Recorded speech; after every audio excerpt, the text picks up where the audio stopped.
regular geeking out here, and then we'll move on. Okay. Oh, Okay. Pulls his headlines out of his rump. We start in 5, 4, 3, 2. ABCD!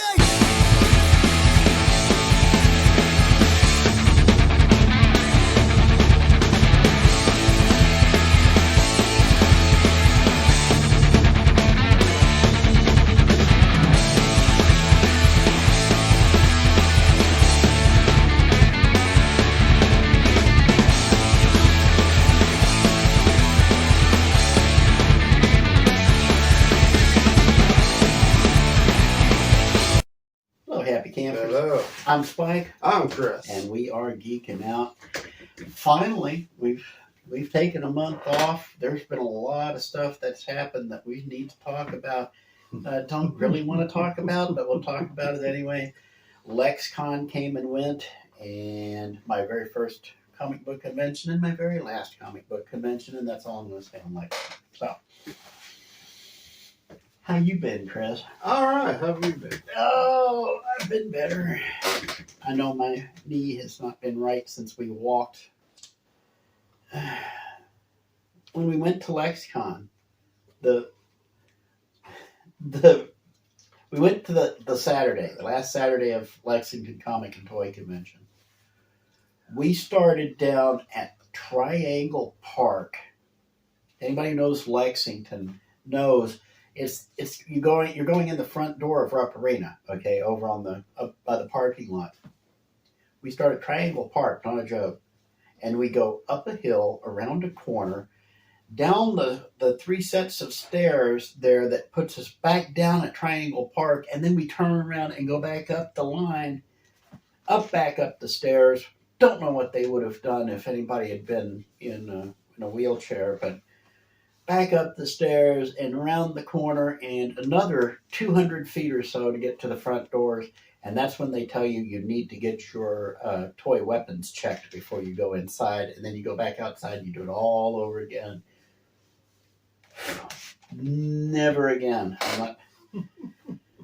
Chris treated me to this one, and I still felt like I overpaid for this, because this is the reason I don't go to Disney parks or Kings Island or amusement parks or any kind of park, because if you go to a park, only one thing is parked, my butt parked in another frickin' line, and I ain't paying that much. Even though you paid, I paid way too much going in there because I paid nothing and it was still way too much. LexCon owes me money. Never again. Overpriced, overstuffed, overblown. Not for me, I admit. Not my cup of tea. My first convention, my last convention. So I'm going to cut LexCon the benefit of the doubt and say, maybe it's not for me. Maybe it's not you. Maybe it's me. It's not you. It's me. In which case, me staying over here, you guys can have that crap. Because Chris loved it. I enjoyed it. He absolutely enjoyed it because he liked standing in line.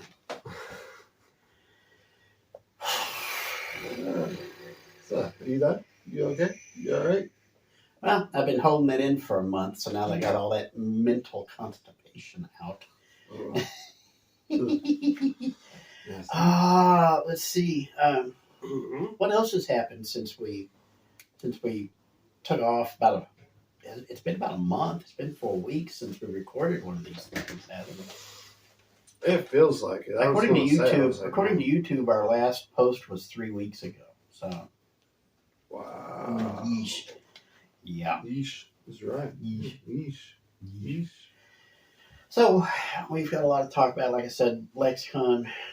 I really don't want to go into LexCon.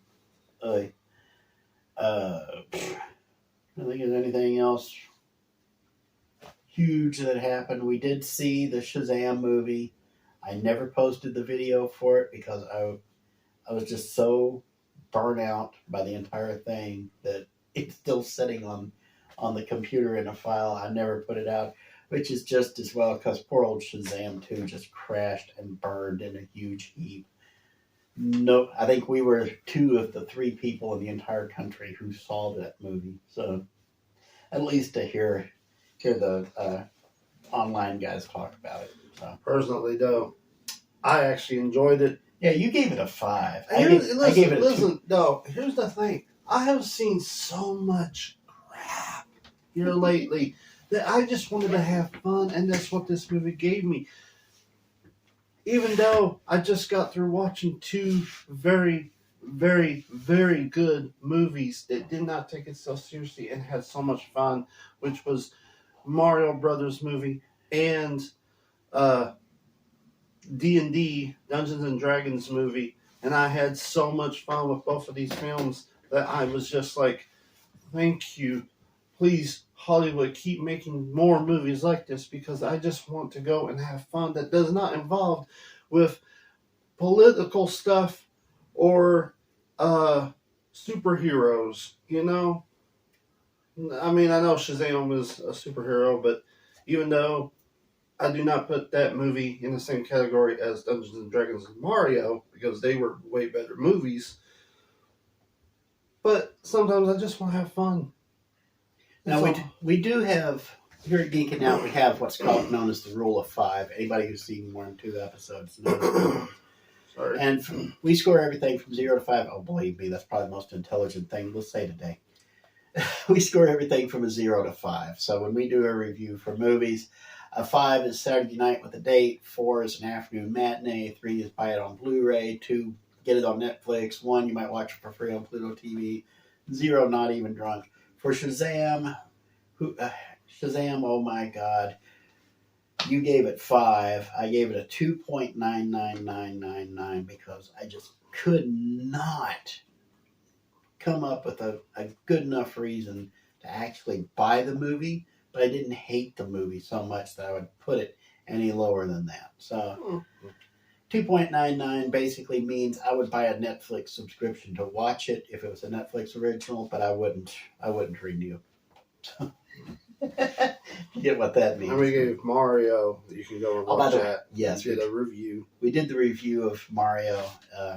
We both gave it 5 because it was a blast. It was fun from start to finish. And Dungeons and Dragons, he did not want to go watch, but I did, and I give it a 5. So. Yeah, you've been handing the 5s out pretty loose there. Again, your movie reviewing. Okay, listen. You've seen Mario. You're just tossing the 5s. You've seen Mario, and the nostalgia that it had for all of its done. Yes. And it was a fun movie Yes. that was safe for the whole family. Yes. That's why I gave it a 5 too. Dungeons and Dragons did the exact same thing. You had the nostalgia. There was nothing political or over, crossing the line on it. And it was just a very fun, clean movie. Considering your producers on Dungeons and Dragons were bragging about emasculating the male lead,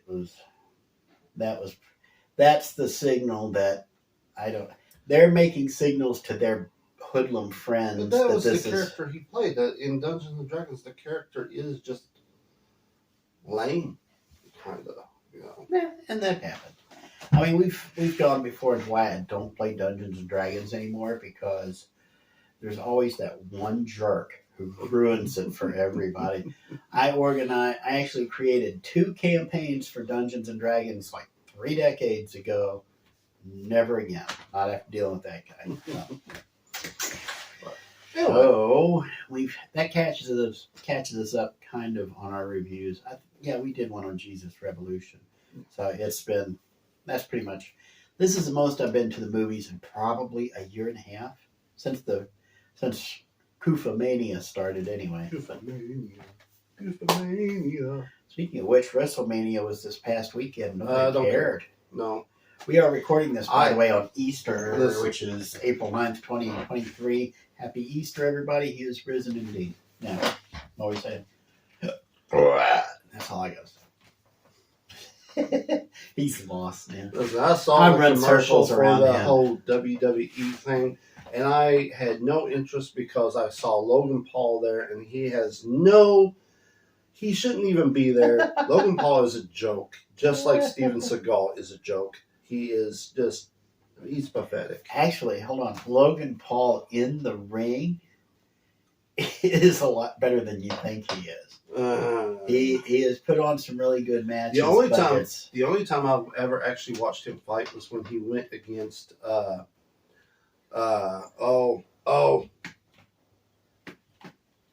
not me. Famous boxer. Wasn't me. Wasn't me. Oh, Floyd Mayweather. yes. He talked so much crap about him, and then Mayweather, who's way older than him, whooped his butt. And I was there to watch it, and I was like, yes! Talk crap again. That's in wrestling. It's known as the chicken heel. So Logan Paul's really good at that. He's good at running his mouth. In AEW, MJF does the same thing. Maxwell Jacob Friedman.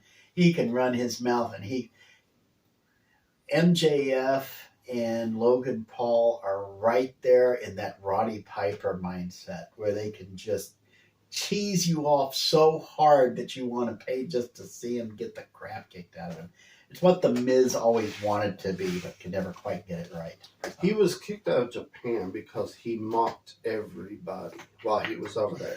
And then went to the Suicide Forest, found a dead body, filmed that entire thing, and was like, look what I found. You are pathetic. He is the ugly American personified right there. So, anyway.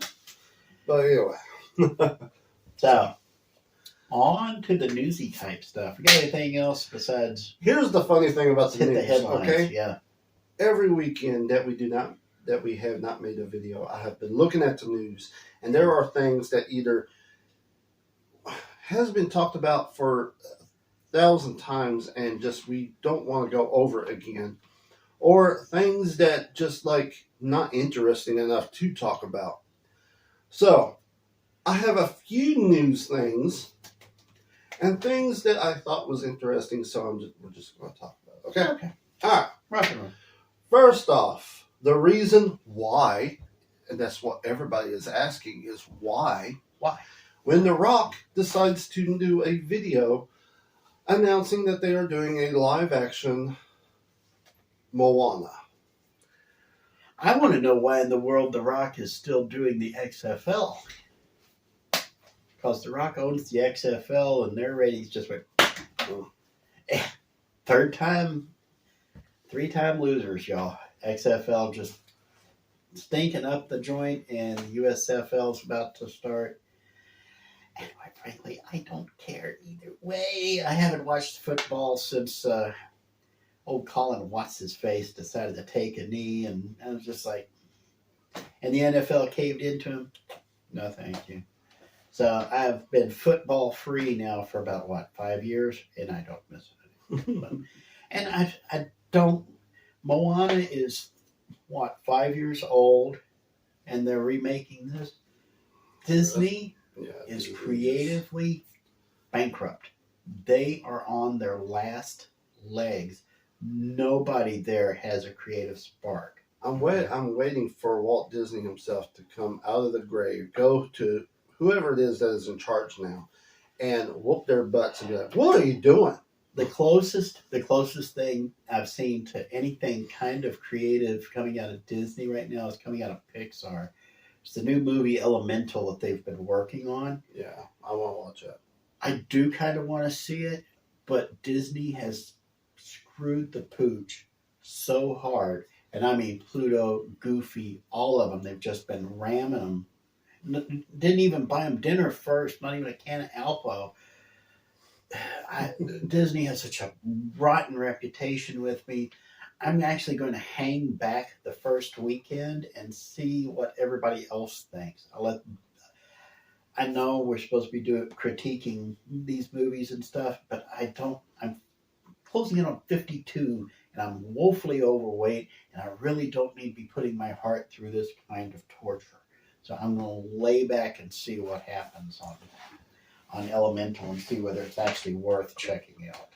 And I have a feeling it will not be. Speaking of live action, there is also a new casting, Mia Khalifa, to play as Lilo in the live action Lilo and Stitch movie. So, okay.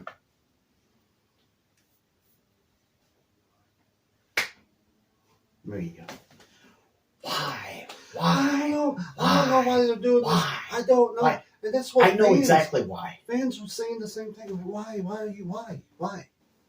The idea of Lilo and Stitch is that you come up with these oddball-looking aliens and stuff. The perfect medium for that is animation. Okay?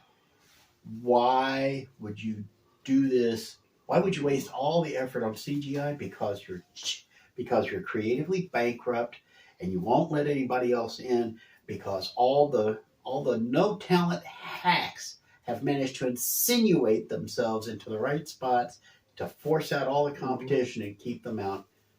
That's why you're getting all these live action remakes. Screw Disney. Okay? Again, this is why I'm not giving Elemental a chance. The critics are going to have to convince me to watch it.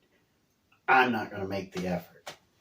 So that's how bad Disney has become. Disney used to be the gold standard when they were back in the 90s. They were knocking them out of the park. Oh my goodness, Little Mermaid. It even started before Little Mermaid when they did Adventures of the Gummy Bears, for crying out loud. It came out of nowhere. And then all of a sudden you got DuckTales. They reinvented television animation because you got DuckTales, you got Rescue Rangers, you got Tailspin, you got Darkwing Duck, and you got Goof Troop, you got all these other characters. And then they parlayed that into the movies, and they did The Little Mermaid and Beauty and the Beast and Aladdin, and just knocking it out of the park. They started to fail when they bought Marvel and Star Wars. Oh, it was before that. No. They spread their cancer of failure into Marvel and Lucasfilm. The stench of failure came when they bought Pixar, honestly. But and it wasn't Pixar that started it. It was Disney. Disney bought Pixar. All the good people wanted to work at Pixar because it was new and sexy, and they stopped doing traditional animation. That was the death knell for Disney. So, and if you look, Treasure Planet was how Treasure Planet got greenlit. I mean, you can, if you are not smoking the Disney hopium on the Disney sound lot, you see that coming from a mile away, and you can just see the brown stench floating off of it. But not Disney. They had put it out there. So for the longest time, their last traditional animated movie was Princess and the Frog, and everything's been CGI since. I said 5 years ago, and we are closing in on our 5th anniversary now. I believe it's next month. 5 years ago, I said, use CGI like paintbrush and oils. CGI is more than just 3D modeling. It can revolutionize traditional animation. Absolutely nobody has tried. The closest I've ever seen were people using flash animation, and that is what people think CGI and traditional animation are. It's just flash animation. It's that cancerous mindset that's gotten into them, and nobody can see the potential. I mean, think about it this way, Chris. CGI allows you to have depth, right? Yeah. Imagine taking a really beautifully animated film. Let's take one of the Studio Ghibli films. Name the most beautiful Studio Ghibli film, because I don't know them that well. Name any of them. Howl's Moving Castle. Howl's Moving Castle. Now, imagine. Now, that was done with traditional animation. Oil on celluloid, okay? Paintings on celluloid. Imagine doing it in CGI, but you can actually see the brush strokes from the oil paints. It's not a motion picture, it's a motion painting. You've got to learn how to use your existing tools in new ways, okay? Imagine Howl's Moving Castle as a motion painting where you can see the swirls of paint. Not even the swirls where you have little black outlines, but the swirls within the black outlines. You are talking about elevating animation to a level of art that hasn't been seen since, honestly, the Renaissance. So, But we just want to sit here and remake all our old cartoons as live action movies because we don't have any creative spark anymore. Now, Nintendo and Universal are putting paid to that right now. And so is Sony for that matter. Although, oh, Sony, what are you doing? Have you seen the trailer for the new Spider-Man Into the WHUT? Yeah. Everybody's clutching the pearls because there's one scene with Gwen in the trailer, and on the wall is protect trans kids. What has that got to do with anything in a Spider-Verse movie? For one thing, that's somebody dropping trout and just jamming the celluloid onto their crotch. Okay. They're injecting their crotch into this movie. That is not a good sign. Maybe it comes, maybe it goes. I don't know. All I know is you say, you want to get us kicked off YouTube, Chris? Watch me do it in 5 seconds, okay? You say,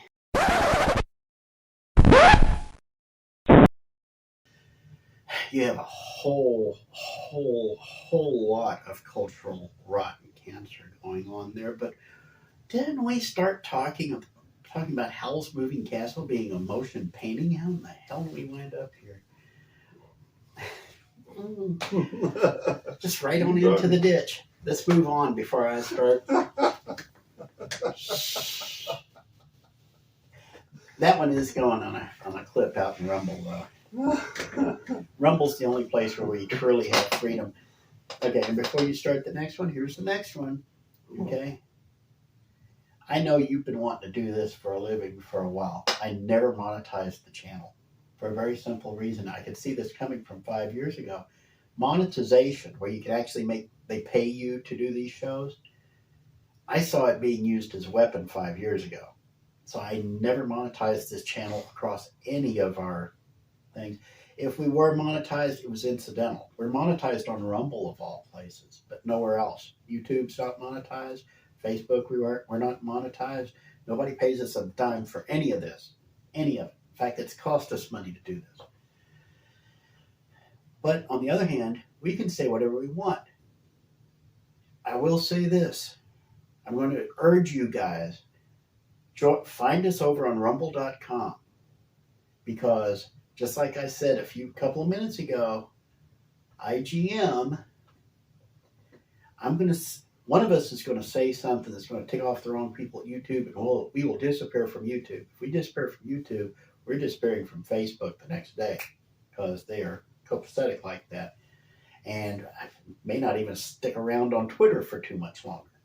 So look for the rumble.com webpage. Look for Who, What, Where over there, and you will find us there. All of our videos do post there. We get maybe 1 or 2 views because it's a newer system getting started. But maybe, just maybe, if you see us disappear again for any length of time, this last disappearing act we did was because we just needed to take a break. But if you see us disappear from YouTube, run over to Rumble and look for us. We're over there.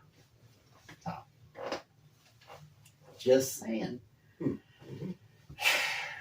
Okay, now those are 2 things I've had on my chest for a while. Let's get back to the goofy stuff. Goofiness. Shenanigans. You may have never heard of this movie or comic book or anything, but Scott Pilgrim. Yes, I remember Scott Pilgrim. Okay. It is getting an animated series with the original voice cast from the movie. Is happening. That's pretty much all I got. I do remember watching the movie and really enjoying it because it was so goofy, and it mixed with like comic book with video game adaptation and just brought into one. And I did love how they did all that. That's what Scott Pilgrim was. It was a comic book about a video game nerd, but it was online. Yeah. That's what it was. So it's a neat idea if you're into that kind of. It's the kind of thing that people who are into that kind of thing will get into. So yeah. That's happening. So hey, new Scott Pilgrim animated show. Okay. This I'm not actually. I'm happy about, but I don't know. I'm happy about. But Yeah, yeah. anyways, they are, and everybody's coming back for a Shrek 5. The entire cast is coming back for another Shrek movie, and they are also talking about a spin-off for a donkey, basically. So I don't know how Eddie Murphy gets work, but by golly, Eddie Murphy gets work.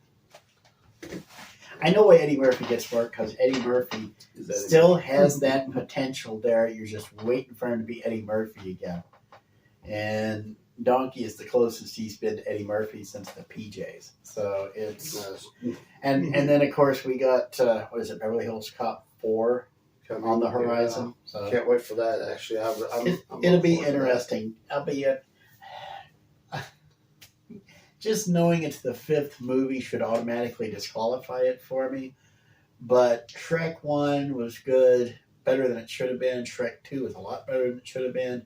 3 and 4 was about where they should have been. Yeah. So I might give 5 the benefit of the doubt, but I'm not standing in any lines for it, that's for sure. Yeah. Same. Unlike yesterday, because when we saw the Super Mario Brothers movie, it was at 1 o'clock. It was a 1 o'clock matinee. I had you there. The beloved wife was there. It was her birthday celebration after we'd gone bowling, and my 2 kids were there, and the daughter's boyfriend.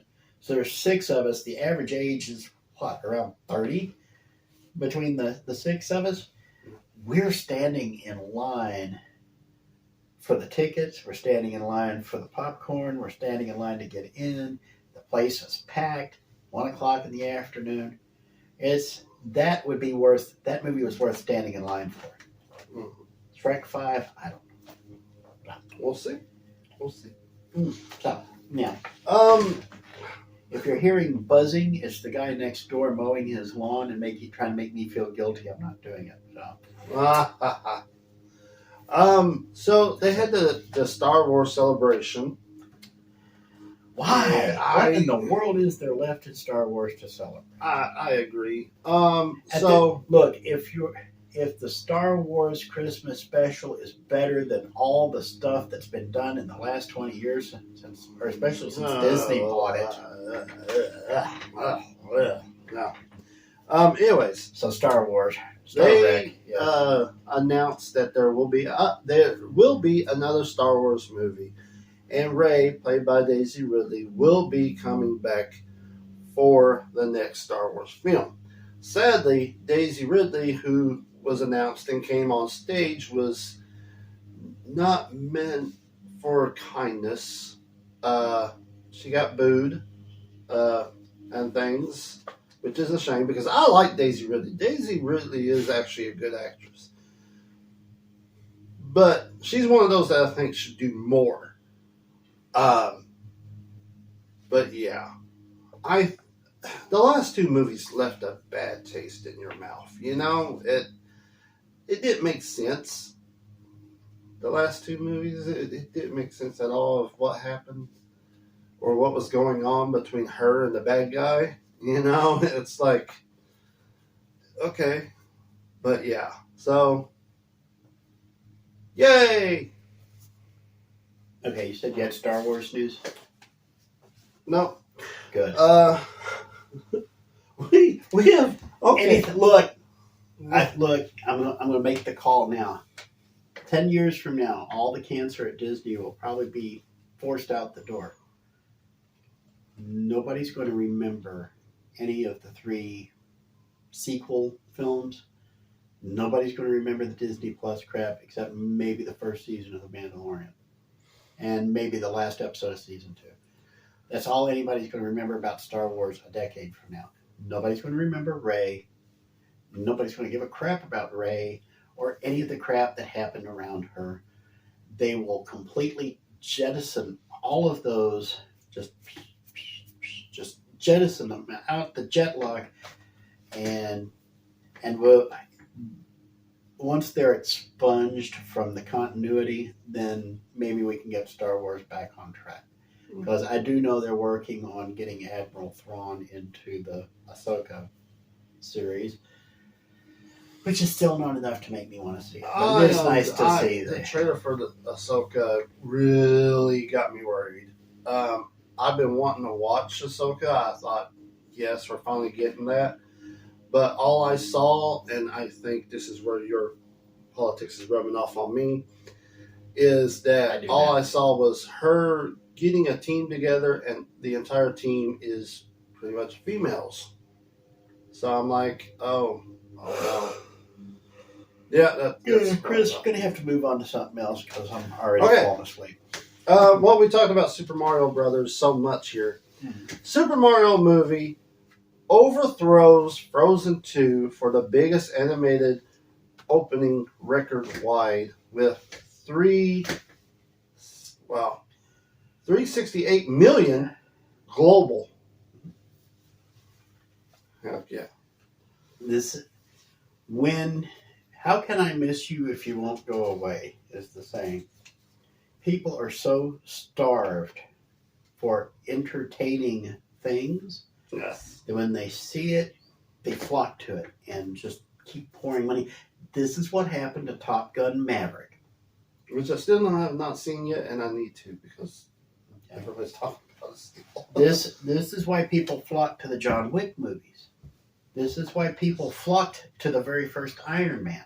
And remember when I said Iron Man was where Marvel came of age and they became known as a studio instead of a comic book company? Yeah. This movie is where Nintendo stops being a video company and becomes a studio. So hopefully Nintendo doesn't go the way Marvel did, where Marvel loses its way on the comic book side, and so the studio eventually runs out of good stuff that have been done over the last 60-some years. Yeah. Hopefully Nintendo manages to keep their wits about them enough to keep pouring it into their basic intellectual property. But hey, $368 million globally in their first weekend, that's pretty impressive. Yes. Really impressive. Next on the list, all right. Well, the Swamp Thing movie is still on the way, Really? and they have found that the writer and director of the movie is James Mangold. Now, listen. James Mangold is amazing, okay? Hear me out, all right? At first I was worried because I was like, okay, I have heard of this guy's name before. So I looked up all the things he's worked on. And I'm talking about impressive. So I'm thinking Swamp Thing is going to be really good. Here's the list of movies he has done. Now, first of all, this movie has not came out yet, but he worked on the last Indiana Jones movie that's coming out. So there's that ain't a selling point. Well, I know. But Logan, he worked on Logan. Call of the Wild, the movie that we went to go see with Harrison Ford. Which actually wasn't bad. Exactly. I still think that is an amazing movie. Oliver and Company. Really. Walk the Line. Which wasn't bad either. 3:10 to Yuma, the remake, of course. The Greatest Showman, which I really enjoyed. And this movie, listen, I have not talked about this movie much, but this movie is a go-see. Ford versus Ferrari. Listen. Listen. I don't know nothing about cars. I'm not laughing at it. I don't know nothing about racing or anything else. But I don't even remember how I came to watch this movie. But this movie is so good. I have actually seen this movie at least a good 7 or 8 times already. If I'm playing a video game that I really enjoy and that movie comes on TV, I'm pausing the game to watch that movie because it is actually really, really good. It is really good. So that's nice. So he has worked on these really good movies that I'm just like, okay, so this guy is writing and directing Swamp Thing? Now, if he's writing it... I am interested. Now, if you've got the same guy writing and directing, yes. The only question I would have is how much of the Alan Moore taint does he have in it? and how much does he go to source material? If he goes to source material, where he turns gothic, like the way it was intended to be, which is how Len Wein and Bertie Wrightson first created it back in like 71, 72, 73, somewhere around there, I'm on board. But if we're going down the Constantine rabbit hole again, no thank you. So I need more information before I can get excited about this. Plus, it now has, sad to say, the taint of DC Comics to it, which is an automatic strike. Not an automatic out like the Disney name is, but it is an automatic strike against it now. So. We'll see. Yeah. We'll see. I just know that I love the fact that we're getting the Swamp Thing movie, which is about time. It's been a long time. But James Mangold, you know, he has impressed me so far. Like, because all of his movies I really enjoyed. So I'm good. I'm good. Playmates, is that what it's called? Playmates? Yeah, Playmates is releasing all the classic TMNT Ninja Turtle toys from 1991. I've actually already seen one at Walmart. You actually got my attention because I thought we were talking about some kind of project about the Playboy models, but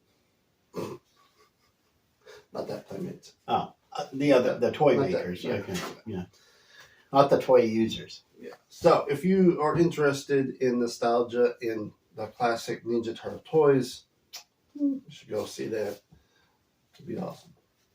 Yeah, I mean, I like them. Stop it. I'm falling asleep here. All right, last one, but it's a big one. Oh boy. So I don't know why this is actually in the news. What is It didn't actually explain why they're talking about what this, is it? but What are you talking about? Roger Ebert. Yeah. Still dead, by the way. Roger Ebert, who was one of the most compelling critics out there, who, you know, he did the thumbs up thing. With Gene Siskel, yeah. I remember watching their show and just like, yeah, you know, and I'm like, I don't know if I agree with that, you know, all that stuff. It was fun. It was fun. But he passed away in 2013, but Right. left his top 10 movies that you must see. That is his favorites. So some of these movies I've never even heard of. So, you ready for the list? Bring it on. Let's see what I say. Number 1, Casablanca, Yeah, I agree with that. 1942. Best romance ever filmed. Yes, and yes, that means Titanic too. Titanic. True. Number 2. Number 2, Citizen Kane, 1941, starring Orson Welles. I personally consider Citizen Kane to be overhyped. I can see why. It's the kind of movie that critics adore, and so everybody feels obligated that they're required to love it too. I've seen Citizen Kane twice. I'm not going to see it a third time. I don't need to. And by the way, Rosebud is the sled. Now you don't have to see the movie. Okay. Number 3, Floating Weeds, 1959. Never heard of it. Haven't heard that one. Number 4, Gates of Heaven, 1978. Gates of Heaven or Heaven's Gate? It says Gates of Heaven. Because Heaven's Gate came out around 77, Unless what they put. No, in the Gates of Heaven is description. probably right at what it is. I haven't heard that one, but okay, 2 for 2. We're up to number what, 5? Yes, number 5 is Le Dolce Vita. Dolce Vita. Le Dolce Vita, yeah, Yeah, Dolce Vita, 1960. 1960. I've at least heard of that one, but I haven't seen it. Number 6, Notorious, 1946. Well, yeah. That actually, Notorious is Alfred Hitchcock's most underrated film. That, if you haven't had a chance to see it, it's all over the free streaming services right now. Go see it. It's worth a watch. It's not that intense drama that Hitchcock got known for with like Rear Window and Psycho and all the other O movies he did, but it was a pretty good one. So yeah. So I'm 3 and 3 so far on the top 10 list of Roger Ebert. What's number 7? Number 7 is Raging Bull, 1980. I haven't seen the movie. I know what it is. I've seen Rocky plenty of times. I've never seen Raging Bull because I'm not that big of a Robert De Niro fan. But I have seen enough parts of it that it looks like it would be a good movie, but it falls, again, like Robert De Niro, it falls into that taxi driver kind of thing. Mm. Robert De Niro is kind of that actor who plays parts that you don't really want to get on you, if that makes any sense. Yeah. So he plays the dirty characters, is what I would say. So we're 4 and 3. We got, what, 3 to go? 8, 9, and 10? What's number 8? Number 8 is The Third Man, 1949, I think. Absolutely. That's Orson. That's my favorite Orson Welles film. Because it's a mystery and you don't even realize it. You don't even realize that the mystery is on because it's a mystery movie, but you're looking at the wrong mystery. That's all I'll say about it. So I did like The Third Man. That one, yeah, I would put that one up there. So 5 and 3. So I'm at least 500 here. Number 9 is 28 Up. I know what that is. That's where they started filming these kids in Britain. They picked one particular hospital, and they had like the spate of births or something, and they keep visiting these kids every 7 years. The same filmmaker goes back and revisits every 7 years. I think they're up to, I can't remember if they're up to 35 Up or 42 Up. But their very first movie, I think, was 7 Up, where they looked at all these kids, and then they did 14 Up, which is where they go back and revisit the same kids 7 years later, and then 21 Up, they go back and revisit them as adults. So 28 Up is where they've either started families or a lot of them are dead, I believe, at this point. So it was a pretty tragic group. So Wow, okay. slice of life, yes. So we're 6 and 3. Number 10 is, of course, a classic. Mhm. 2001, A Space Odyssey, 1968. It's another one of those critic darlings, okay? It's one of those movies that was probably really good at its time, but over time, it's almost like people has copied that same movie over and over and over You again. got it. Mm-hmm. It's been driven into the ground. Yeah. And honestly, if you try to watch the movie and ascertain what's going on, it is so dense that it's, oh my goodness, if you look away from 2001 for more than 5 seconds, if your phone chirps or something and you look away, you're lost the rest of the film. Okay? So it's one of those things where I don't think it's quite as overhyped as Citizen Kane was, but it's overrated. It really is. So, so I went 7 and 3 on the. I only knew there were 3 of them I didn't recognize. So, and yeah, I would largely agree, except for Citizen Kane, which I said for some reason critics are pretty much required by law to like Citizen Kane in 2001, and that's why it's on his top 10. I honestly, the only one I have ever watched, I think I've seen bits and pieces of Space Odyssey. Wow. Yeah, the only movie I have actually watched was Casablanca. That was when I worked at the nursing home and I was in charge of Working the VCR. So. Yeah, and I sat there and I was like, oh, I do not want to watch this movie. And then I ended up really liking it because I didn't realize how funny it actually was. Yeah, there's quite a bit of humor in it. Yeah. Because you have to, because you got to remember Casablanca was made in 42, I think, after the Americans were in the war. Yeah. And it was, you really needed the levity because it was so heavy. So Yeah, that's why I didn't think I would like it. And then I was like, this is actually pretty good. it, honestly, it wasn't intended to be a landmark picture or anything. They thought this would just be a throwaway, but every cylinder clicked and just made it a legend. So, which is what happens. You try to tell the best story you can, And sometimes everything falls just the right way and you succeed beyond your wildest dreams. So, True. So anything else, Chris, before we wrap? No, that's pretty All much right. it. Well, we're going to go ahead. We're just going to cut it off with the Geeking Out and the Aftermath episodes this week. We'll hopefully be here next week, where hopefully we'll be doing an aftermath on Nefarious, which I think is a movie you would actually like. But it's a Christian horror film. So if you don't know about it, I'll tell you about it next week. Oh, I'll try it. It's been a while since I watched it. Yeah, like I said, it's Spike's storytelling class, the movie. So we'll see if that vibe actually carries through when I actually see it. So till next time, happy camper, Spike, Chris. and y'all keep on geeking out. Bye.